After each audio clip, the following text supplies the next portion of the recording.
Hey everybody, and welcome back. Alright, well, I forgot my hat today. First thing to mention, of course, is the debacle on the last video. I just happened to be working on the computer and I thought, let me check, see if there's any comments, because there's always a couple that come really quickly. And one of you mentioned, well, that was a strange ending. Did the battery pack up?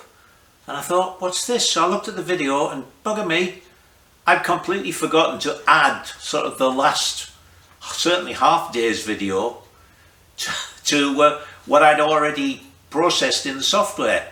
And then I posted it, and so I quickly deleted it so as not to catch out anybody else, and added that bit in and posted it again. So there you go, you get to 73 and you completely fall apart.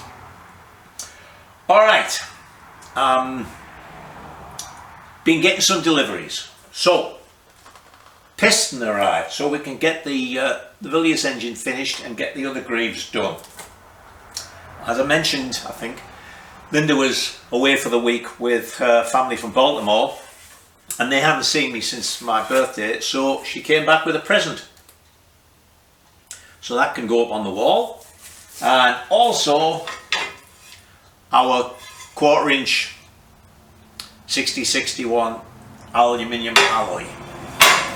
So we can get stuck in and do this. So the plan for this week is to make sure we're absolutely stood correctly on the wheels. I didn't get that other wheel because Friday we had another big storm, which was like the tail end of Debbie that came in off the Caribbean, and then they tend to come up the east coast and we just catch the edge of things. So it poured all day.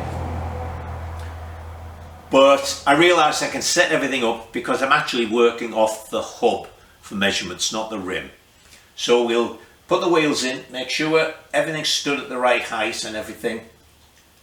Stand in, just as we did before, stand the engine on this jack thing here to get it all right. We'll make the front plates, mount the front of the engine, make sure we're exactly straight, do the rear mounting. Then that'll hold the engine in. Then we can drop the jack down and take the engine stand off the bottom of the engine and hopefully make the bottom ones. So what I want to get done really this week is to get the engine in firm. We'll be a head steady, but we needn't worry about that for the moment. And then when that's in, we can really sort out where the chain line's going to be and if I need to do any mods to the truing of the wheel. See if I need to move the rim over on the wheel and what have you. As I said before, we seem to be really close. So with the straight swinging arm and the wheel now not tilted or twisted, of course it might be that it was lined up because it was twisted, and now that it's straight it's going to be miles out. Who knows? But anyway, let me get this all set up so we can start doing those front engine mounting plates. Alright? Right, so there's the engine back where it should be. Okay? Something here rather intrigues me. I was thinking that I would like to have the major weight on the centre line. Now the major weight in the engine is going to be the flywheels. So the exact centre of the flywheels is on, you can't see it, but is on where the case is split, and the case is split right to the edge of this mounting. So I put it in like that, with that edge on the centre line so that the weight was exactly on the centre line.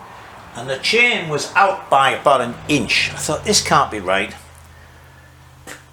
And the engine, you know, the engine seemed really central. So I went and looked at the GreeBSA 250, Jensen's there, and the engine is right over. I mean, it's miles away. It's like 1.25 inches off the centre line going that way. Well, the left hand side, well, don't forget, it's got the clutch and everything like that on it. So I was really surprised, and it's right, because when you look along the line of the BSA, the rocker covers are just outside the left hand side of the frame, and that's exactly right. So that's how it should be. say, I must admit I am rather surprised at that, but the engine's in exactly the same as it would be in a BSA, and the chain line is almost perfect.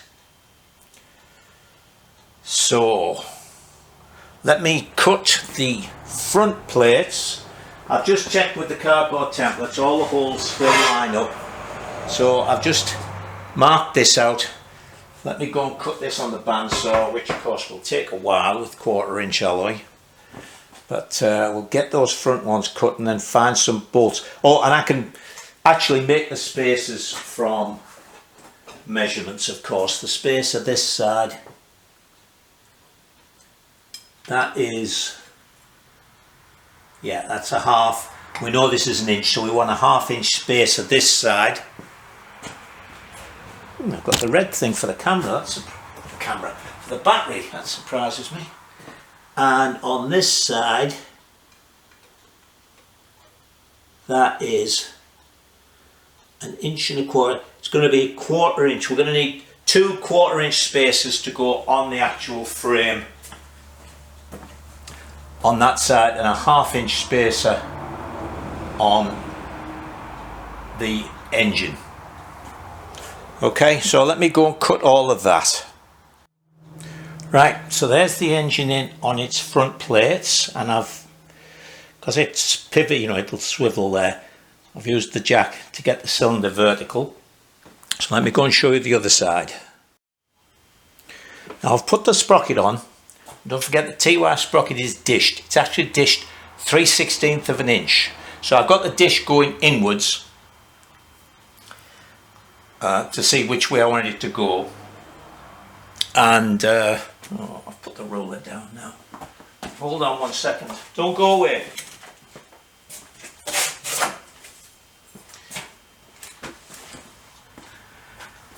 So I've got that clamped so it's touching across, so that's nice and straight with the sprocket. And looking down here, the chain is inboard of this sprocket, which is correct, because as I say, this is dished. I mean, it's only a guess, but I would say that's 3/16 to 1/4 inch, something like that. So if that was a straight sprocket, that chain line would virtually be spot on. The other thing is, from the edge of here to the straight edge, it's 1.5 inches, and it's 1.5 inches back there. So the engine is straight with that. And to be honest, you know, all the trials bikes have all got a little bit of a twist in them, and the way some of them were built, I mean, you see the way this is built, they're not exactly right. You could go drive yourself mad trying to get everything exactly right. So what I'm really aiming for with this is to get the wheels near enough in line, and very much to get the chain in line, so that the engine is in the same plane as the sprocket. That covers a multitude of other little sins. So I've still got my gap here, still got my gap at the back, and I just checked the chain. It's almost laying on the swinging arm here, but don't forget we're at no compression whatsoever on the rear suspension. As soon as this bike stands with all the weight on it, the back wheel's going to effectively come up, raise the chain. That's going to clear that. And anyway, when you're riding it, it's going to be fine. As I've mentioned many times, people who've commented on that, don't worry about it. The worst comes to the worst, we can put a rubbing block on here. Alright, so I'm going to take the plates back off, just dress the edges up and things like that. Then we'll set it all back up again and look at this rear mount. So I finished off them, put a couple of holes in just to make them look nice. I was thinking I might even put a small hole there, but anyway. So they're in nicely. The bolts are a bit long, but we'll sort out, because I need a long bolt for here, but I only had 3 inch and 4 inch, and 3 inches just too short. So I'll have to order a couple, but that's alright. So next thing I'm going to do is make sure I get this straight, and then we will look at that rear mounting. Good morning. Right, well, I carried on working a little bit after the battery went yesterday, and I've made this mount here, put a spacer in, so that's bolted up, holding that to there, so I can bronze this top and bottom and maybe in the middle, and we'll finish it off later on. So I'm going to check now. Hang on, let me open you out a bit. Oops, open you out. I'll check these measurements here to make sure that's still straight and still vertical, and the back wheel's still vertical and everything like that, because the way it's standing, even though it's on straps and things, it can move a little bit. So I've got to, before I do anything permanent like tack that way it wants to be, I want to make sure we're in the right place. So let me do that, bring the welder over, and we'll get, as I say, we'll put some bronze in here at the top and in here at the bottom, and I might be able to get in and just put a little bit there as well, and then we'll see about making the one for this side.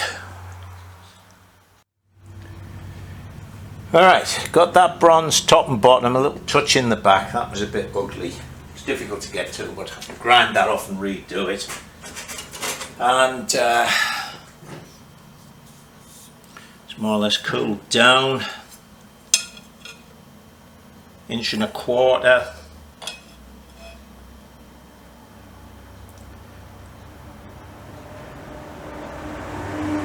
Inch and a quarter. So let me take that out of there now. So now this side of the mounting is over to the left of the tube, so put a dog leg in it to make it go over there. A dog leg by, not that I can do this by measurement, but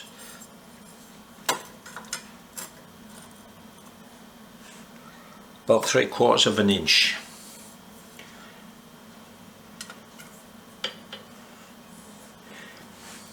So let me get my bit of cardboard out.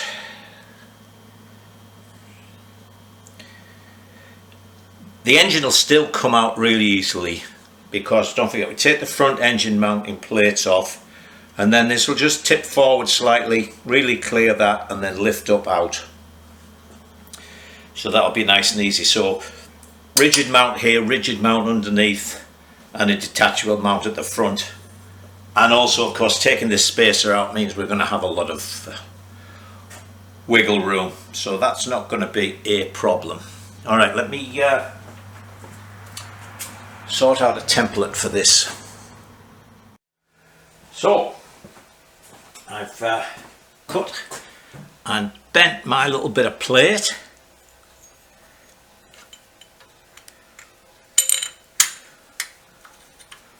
That is going to go on there like so.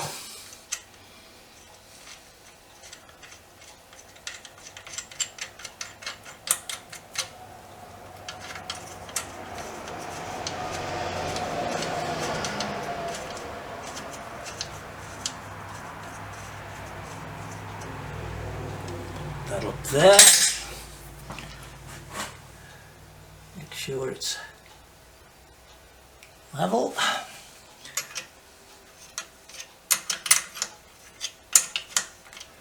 Ah, you little bugger. Stop moving.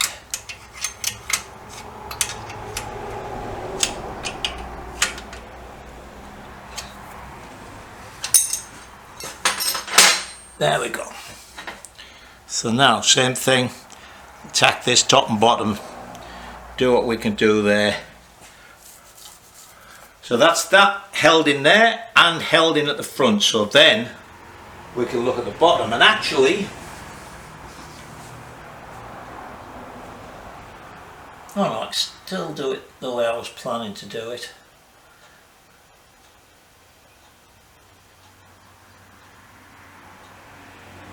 No, maybe not actually. I'll show you why when we get round to it. It's the different sump on these early, on the C15 and the B40, as opposed to the B25. I can't remember the B40, and the B40 I think. Okay, let me tack this. So there's that bronzed on there. So we can bolt that up. I'm thinking what I might do when everything's apart is bronze a piece across there, and maybe at the bottom as well. I mean, this is pretty good stuff and there's lots of mounts, but it would just, if it was bronzed to the tube there, and you know, about, I don't know, ½ an inch just to come out to here, the same across the bottom, then it would make that much more rigid. All right, so let's have a look at the front and what we're going to do for the bottom. So, bottom rails. What we're going to do is we're going to mount the bottom rails here and here. There is, that's 5/16. I just got out a 5/16 bolt. Honestly, Michael, you're worse than useless. Anyway, what we're going to do is I've made up 2 of these. They're going to go on there. Okay. Obviously the nut won't be underneath, so they'll be bolted up onto that. And then there'll be a similar one, this is actually for the front, which will go on there. Okay. And then the bottom rail will be bronzed to that, come along and go up to that. Now then, bottom engine mounting. As I mentioned, this is the sump. On the later engines, it's sort of parallel with the ground. Instead of being round like that, it's just on the very bottom of the engine. It doesn't stick, actually it doesn't stick out as much as that. So that's why I've sort of said before, just putting a plate on, to me, you know, the plate isn't going to be at the bottom of the engine, it's got to be underneath the sump. So, and that means there's plenty of space to get a tube there to make a proper cradle, and then just put the plate on the bottom of that. So what I am, what my original plan was, this piece of tube, you see, is going to come along, and then it's going to have to be bent, obviously, to go upwards, but it's also got to go in, because it's narrower there than we want it under here. Okay. So what I was planning to do was to make it in 2 pieces. This piece from here to there is straight, dead easy. Then that piece from there to there would just have a curve in it, and you make your curve and then just twist it over a little bit and do the, what's the word? I was going to say scallop. I suppose you could say scallop in the tube, just at an angle. We did that like that with the Enfield. But what I did with the Yambasaki was I turned up 2 pieces like this. You can't see it, can you? Because of the light. Hang on, let me turn this light on. See if that'll help. Not really, does it? Oh yeah, you can see that. Okay, so what it is I get a piece of round, I don't know, 1.5 inches, whatever it is. Turn both ends so that the OD of that is the ID of a piece of 3/4 inch tube. And then this is squared off. Drilled 3/8. So that piece would be on there. And then these 2 pieces would be sticking out this way, and you just slide your tube on. It makes it particularly easy for here, you see, because I can slide it on, and I don't have to scallop it then because I've got square ends. I just slide it on and swizzle it over until I'm right for here. But because this really sticks down such a long way, as you can see there, I could actually have the tube here.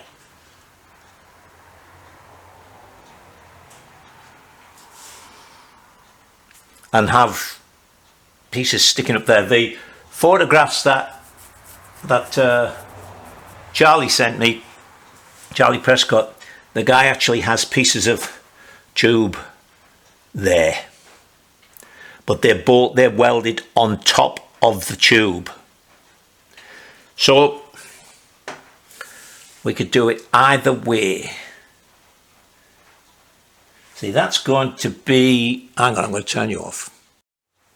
Right, I'm back. So, as I said, this isn't actually the one.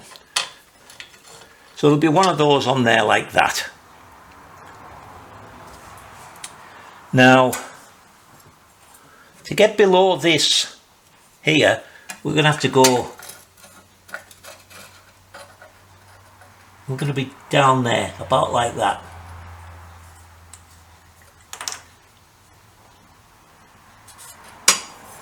Something like that.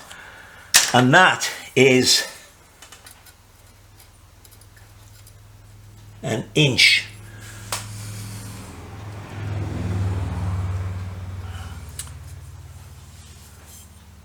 So if I put 3/4 tube, yeah, I mean, piece of 3/4 tube,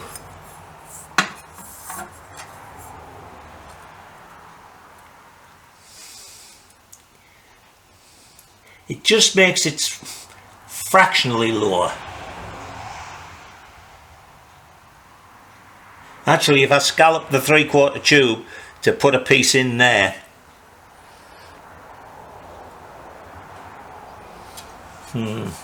don't know, I haven't decided yet. Anyway, I've got a long bolt.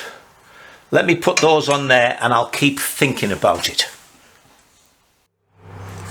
I'm going to have to sit down because I just tightened all the bolts up. Checked. The rear, the sprocket is vertical. This engine is vertical. And then I put a piece in, measured to the edge of the chain case. Everything is in line. I don't believe that. I must have misread it. Anyway, now that we've got it bolted in tight, front and back, we can take this down.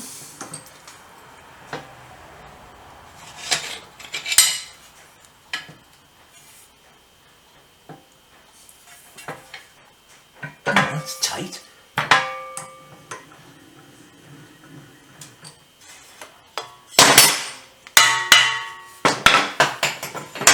That worked. I know I'm using my hand as a hammer. I've been doing it for 60 years. Okay. So I'll put those pieces in there. And don't worry, they don't stick out too much. That's fine.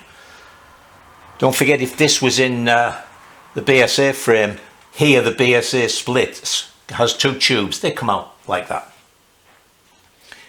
Alright, so the next thing I'm going to do, I think, is make the spacer for there and bolt that in so I know where that's going to be. Now actually we can see things a little better now, can't we? Let me get that good stiff ruler. I've noticed as I watch my videos, I guess it's the way my mind works, that sometimes, I'm sure you've noticed, I don't finish a sentence because I move on. Alright, so I need another ruler, don't I? Have I got one close to hand? No, oh yes, there's one. Alright, so this is a nasty ruler, it's fading away. That's basically 3/4 of an inch to that, and of course the tube is going to be 3/4 of an inch, so we need a 1.5 inch piece there. I was really lucky with these. I had some, I don't know what I bought it for, I had some thick wall tube, 3/4 OD, 3/8 ID, so I just had to cut a couple of lengths off. So let me get that and put it in with, can I just put this in and put a nut on it, or is it going to be too long? What did I say? Inch and a half? Just a couple of washers, that'll be fine. We can do one side at a time, then I'll have to get a really long bolt. So,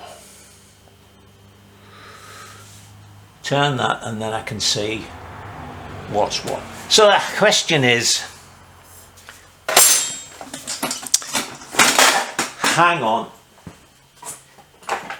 See, this sump isn't even flat. It's angled as well. It's like that.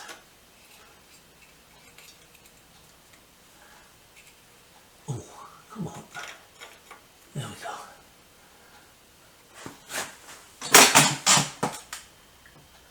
So the bottom of it is just about level with these bottom nut bolts. So if we put 3/4 bolt in there and we measure this chair. Do you know, today is one of those rare days, very rare, where I'm actually on schedule. I was hoping to get that rear mounting all finished off by about lunchtime, and it's only 1:15 and I go to lunch at 12 rather. So, God, as I say, I can hardly read this ruler. Yeah. I'm going to get rid of this ruler. So that bolt actually is 1/2 inch. So if I used a piece of 3/4 tube there, it would be 1/4 inch below that, and then the see, I was almost going to miss the end of that sentence, and then the bash plate underneath that. Whereas if I make that thing up, it'll basically be about level with that.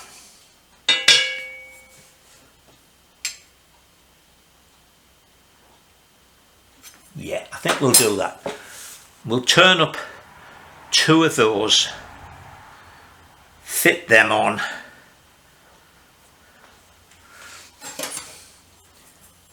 I've got to make sure, because they go underneath that case. Might pop that case on there just so I know where we're going. I'm really pleased with that everything lines up. Okay. Right, let's put this case on. So there's that cover on. Ooh, I nearly slipped up there.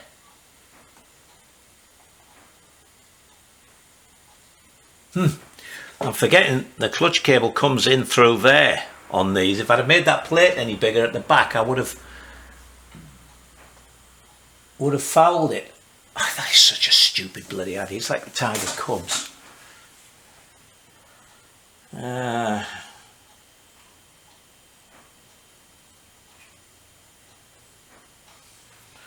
It'll have to go in like that in a curve. I think it'll be alright, because you can't even come in right from the other side because you're in the way of the chain.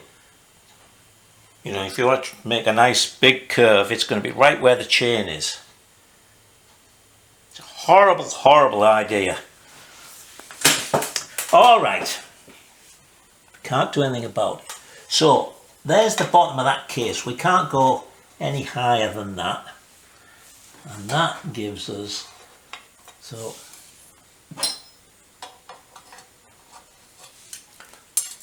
that's about like that.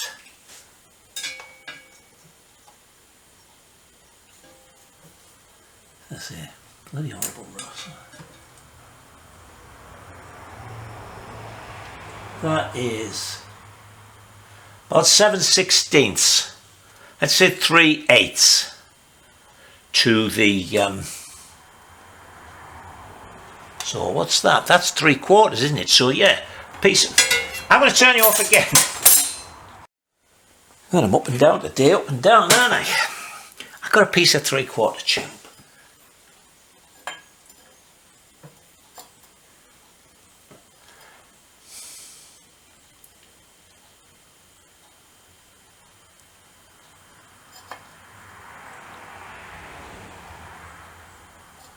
You know, if I do that like that, look, it's barely any angle in. That is fine. Yes. Yes, yes, yes. We're going to make the square section part of that 3/4 as well. So it's going to be a 3/4 inch square, 3/4 inch tube. And of course this is 1/16 of an inch wall, 2/16 and an eighth of 3/4 is 5/8. So the ID is, yeah, it's 5/8. So if I get some 1 inch round and turn it down to 5/8 at each end and then mill it 4 sides to be 3/4, that will work. So let's go and find some stock. Stage 1. Piece of 1 inch, because I just checked, the piece of 1 inch will square down to 3/4. So it's 3 inches long. We're going to have 1 inch to go into the tube at each end and 1 inch that's going to be square. So I've marked the first inch, so let me take this down to 5/8 and then we'll swing it round and do the same at the other end. Alright, there's the turning done. So we're down to, actually, I guess the tubes. It does say when you buy the tube, you know, there's a slight variation. So it actually came to, for this tube, 620, not 625. But that's a nice fit in that. Both ends. So the next thing we're going to do, stick it in a 5/8 collet, stick it in a square collet block, put it in the mill and take this down to 3/4 square. So that's in there. We're going to touch off, and this is inch, we want it to be 3/4, so that's 1/8 of an inch off each side. So we'll take off our 1/8 of an inch, flip this round, 1/8 of an inch, flip 8, flip 8, and then that should be 3/4 square. Should be.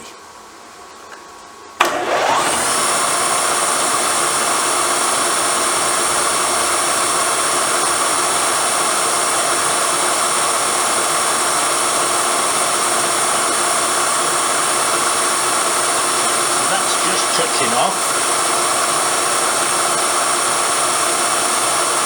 Set this to 0.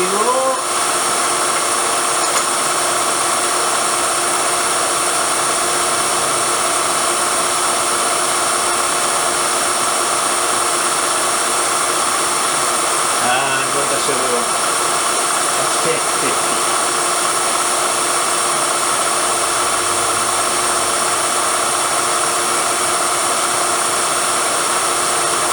Oil.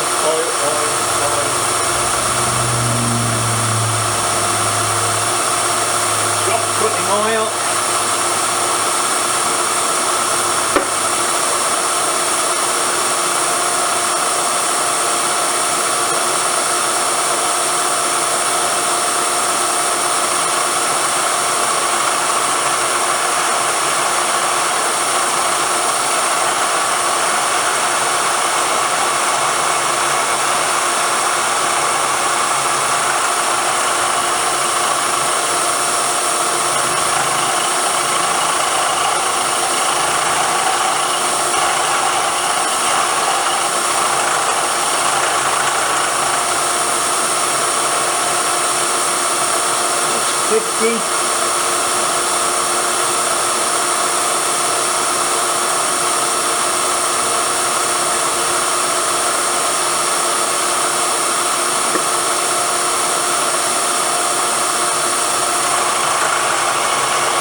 25.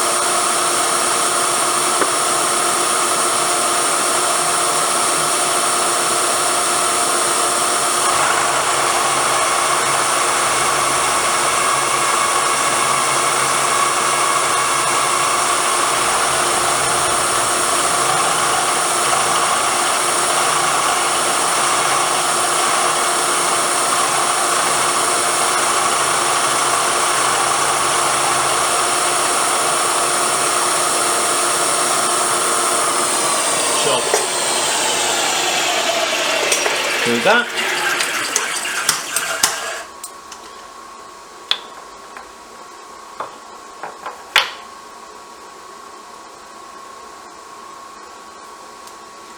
And then I'll turn it over to each of the four sides.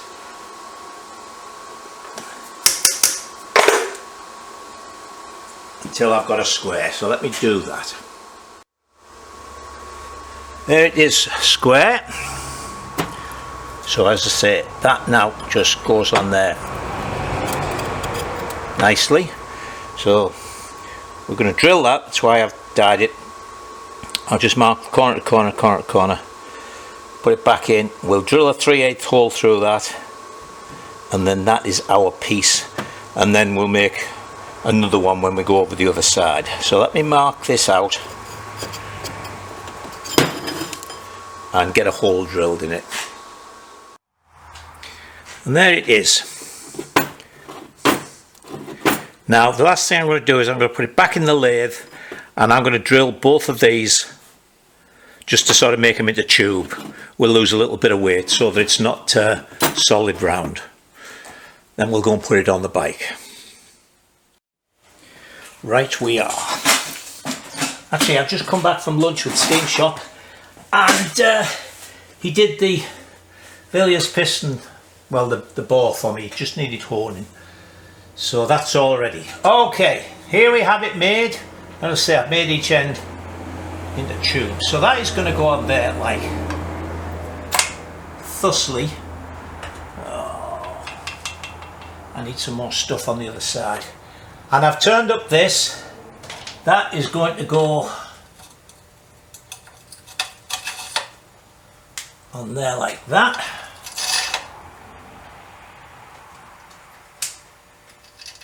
Couple of washers on there.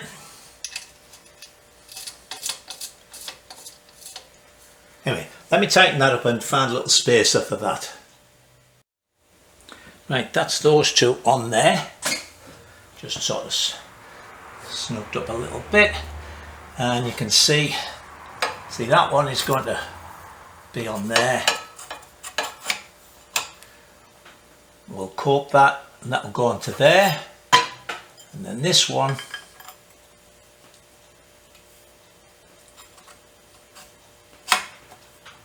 will go on there. See, that's going to be pointed like that, so this will have curve in it. Actually, maybe we should put a little bit of a curve in that.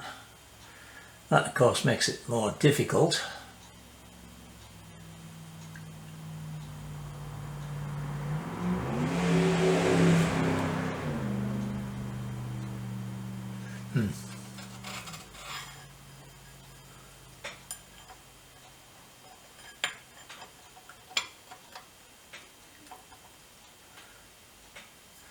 Anyway, let me measure from there to there and then coat that 3/4 of an inch.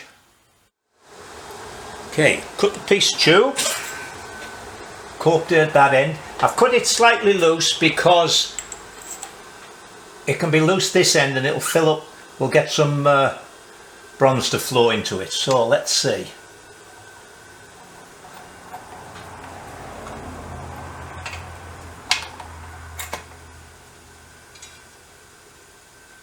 That's going to go on there like brown washer, like that. And actually, I was just thinking about it. I want this to slope down a little bit because at this end, oh, very nice. Right, so that goes on like that because I have this here, so that'll curve that like that. That'll be fine. That'll just be nice. So I'll have to get the thing out and measure that angle. Not that it'll make much difference. But anyway, that is nice. It's just nicely to the end of that. So I'll bronze that in. We'll bronze that in there. Well, it's all nice like that. And that's it. The next thing is to work out what angle we want that to be and make it a nice curve. I don't want it to be a sharp angle, but we'll curve it in there. All right. Of course, everything was going too easily. Just suddenly struck me that is too close to there. I don't think. Or is that touching the tyre? No, that needs to come out.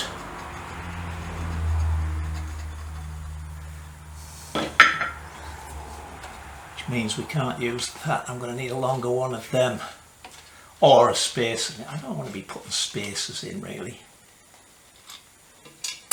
But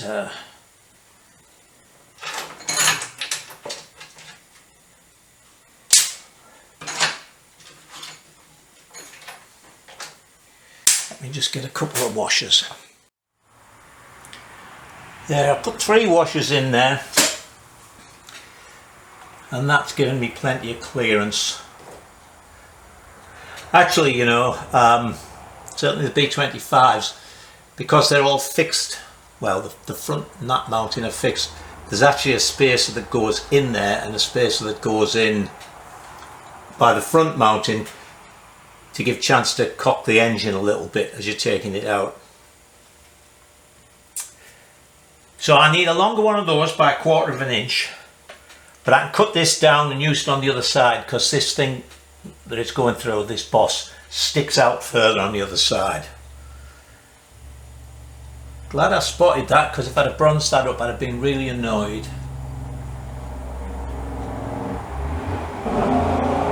Okay, so that was what, 1.5. I needed to be 1 3/4. Drill another hole through and put that on there. Okay. Alright, I've put a bit of bronze on those 2 joints, so while it's cooling it down we'll look at this. So I've got this to where I think I want it.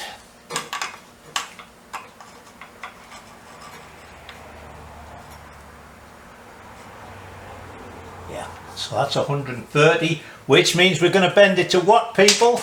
50. And the bend, centre of the bend wants to be about there. So it'll start curving before that going up. Alright, so I suppose we could go and put that in and see what it looks like. So let's go and put that into the tube bender. See if we can bend it a bit.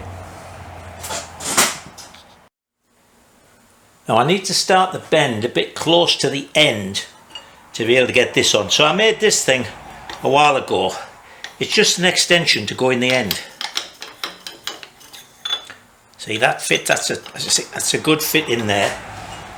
So now I can push that back and still get that on, you see.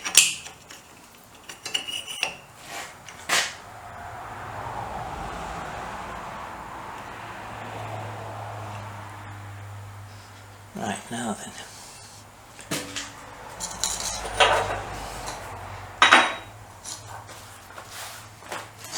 Now, as you know, every time I go to use this, I can't remember how to.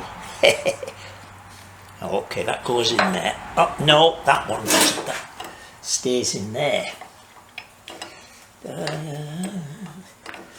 don't know if I mentioned this before, but I'd never pass one of those cognitive things to see if I've got Alzheimer's. They'd say, oh yeah, you've definitely got Alzheimer's already. There it is.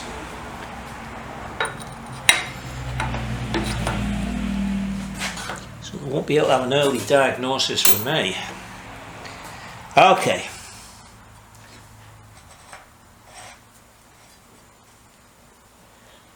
So we want this to be 50 degrees.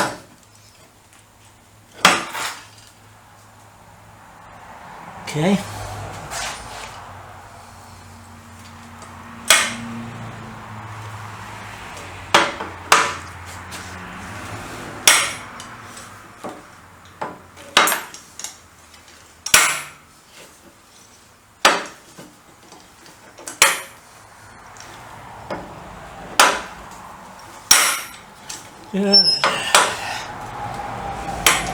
Almost there.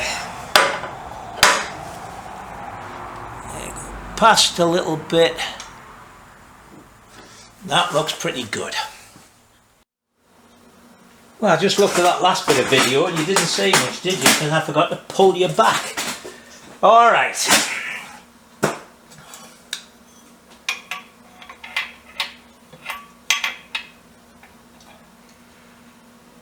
So I think we'll cut that to there, slip that on, and then that should be long enough to, so that's going to go over like that.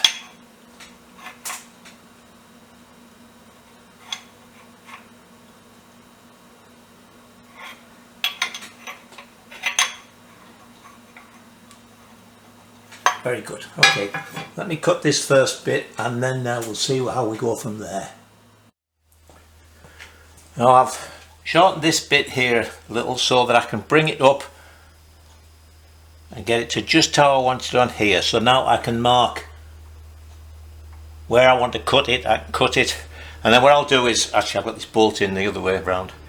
I'll take this so I can take that off, then we can put this on and slide it back in and then get it bronzed. So let me, I'm gonna have to get in where you are. Let me get this marked and go and see if I can cut it, because it's not just a cope going across, it's the tube is in slightly. As I say, it's not much. That's sort of straight and that's over, so it's not have to go in much. Right, so let me get that marked and cut, and then we'll see if I got it right.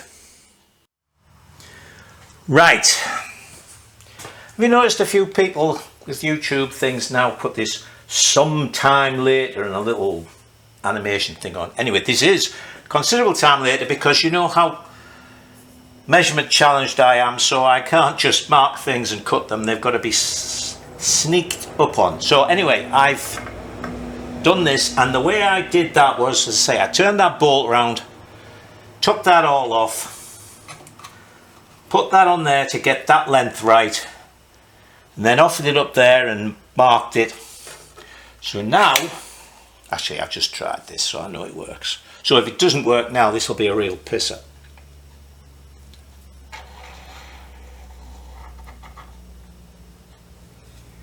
There we go.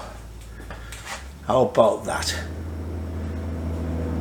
Alright, so let me bead blast this, the ends, and then we'll get it the bronzing tacked on, and now bronze it up and bring you back.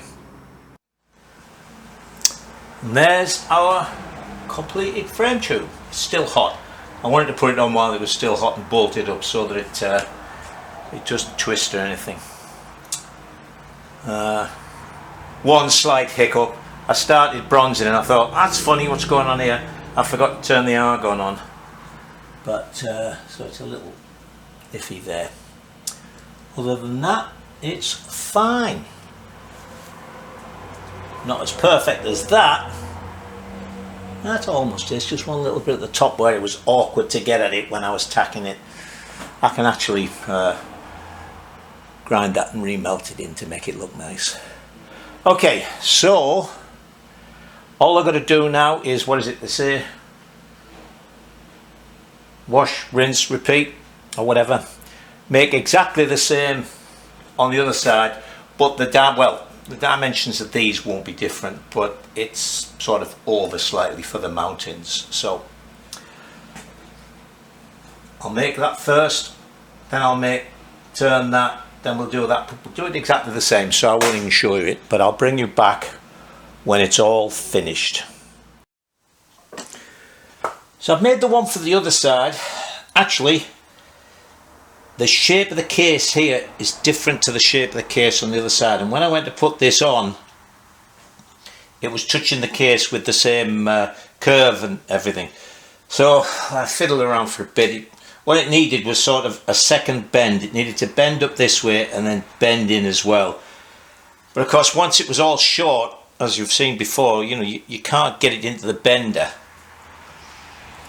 You need enough at each end for the bender to grip. So what I ended up doing was I cut it here. Put it at a slight angle. Now what I'm going to do before I finish with this is we're actually going to make the cage into one, well, it's not a cage, it's a, what we call it. It's a cradle, I don't know, whatever. Is I'm going to put some flat, a piece of flat across the front and a piece of flat near to the back to make it all one piece. But also that's going to be what we will mount the bash plate onto. So I'm not going to do that now, but what I am going to do just before we go, because I'm intrigued to know, I got the other wheel from Mike's yesterday. It's got an old knobbly type motocross tyre on it, but also maybe somebody wasn't using it in the TY, although it is a TY wheel. It's got a flat sprocket, not a dished one on it. So I'm going to pop it in the back here so I can get a better look at the chain line. So let me do that and then we're done for the week. So there it is with the wheel in. As I say, it's an old tyre, but it's still measuring 13 inches, which is what I think it should be. 12 and 7/8. Let me have a look at the Enfield here. 13. So that is pretty good. Right now, actually, I put the wheel in, the spacer it came with has centered it nicely, and I was checking the chain line and I was a fraction out. Chain was a fraction in from on this sprocket. But this has been on a TY, because when I looked in, it's only very small diameter, but there is a spacer on the inside of the sprocket. So when the sprocket's moved over, that chain line is basically spot on. So I'm going to clean this wheel up, order a 60 tooth sprocket from Sprocket Specialists with the TY bolt pattern, and we're in a go condition. I can put the trials tyre on it. I'll give it a bit clean up like I did with the front one, and then we're ready to go. Now then, what else have we got? I say this is sitting now the height it'll be with the trials tyres on, but remember, completely at rest, not even with the weight of the engine in it really. So we're expecting a couple of inches of sag.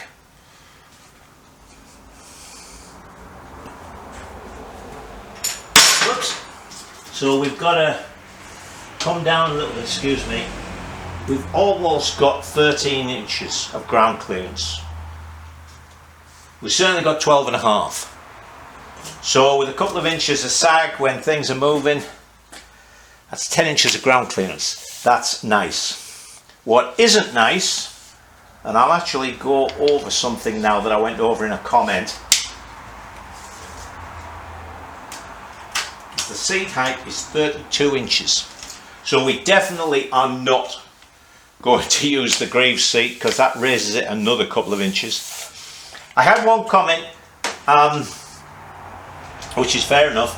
It's trials bike, you don't sit down, why does the seat height matter? Well, as one other person commented about, if you have a high seat height,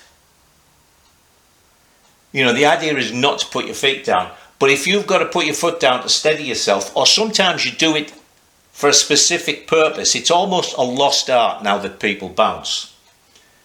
You know, you see something and you know, if I put my foot there and pull myself around, that's only one dab. But particularly if you're on a camber, the downhill side, if you're going to put your foot down here and you're on a camber, I've only got a 30-inch inside leg. I virtually can't reach the ground. So I'm going to get out of balance, maybe even topple over. That's one reason. The other reason is if the seat height, see the seat height of footrests here would be, with a bit of a saddle on, about 17 inches. On the Enfield it's 15. On one where I've built it specifically, well, it's about 15 again.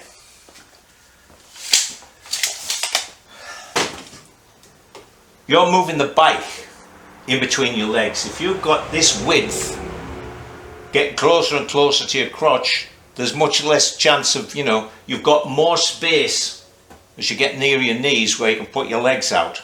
So you want this to be shortish. So I've definitely got to drop this a couple of inches at least.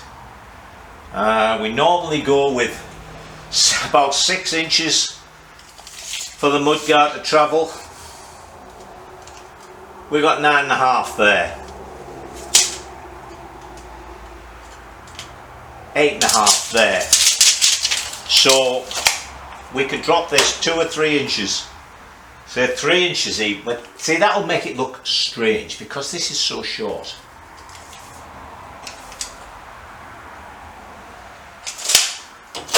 Hang on, let me put the tank on.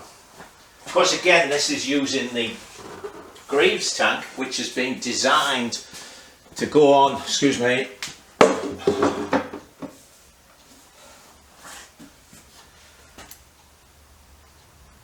see, it's designed for the seat to be that height. So if the seat's down here, it's going to look a little strange. I don't know, I've got to, actually, long before we get to having to make my mind up, I'll have ridden the other GreeBSA. Hold on, I'm going to switch you off so you don't have to wait. Now the standard GreeBSA, which of course we're not bumping the back up as much to try and get the angle round, completely different geometry with the things, has 32 inches to the top of the saddle and it has 17 inches to the footrests, well, from the top of the saddle. So when I try riding that, I'll find out how it feels. But what I'm thinking we're going to do is take a couple of inches out of there and drop it down. Alright. Then actually when we do that, because I've been thinking about it, because of the way this is made, cutting this off here, there's not a lot of strength. So I think we'll take a tip from the car people who, when they're taking a body off, will put lots of bracing inside to keep it the way it is before they take it off the frame. I'll just tack weld a couple of pieces from there to there on each side to hold this so that I can bend it.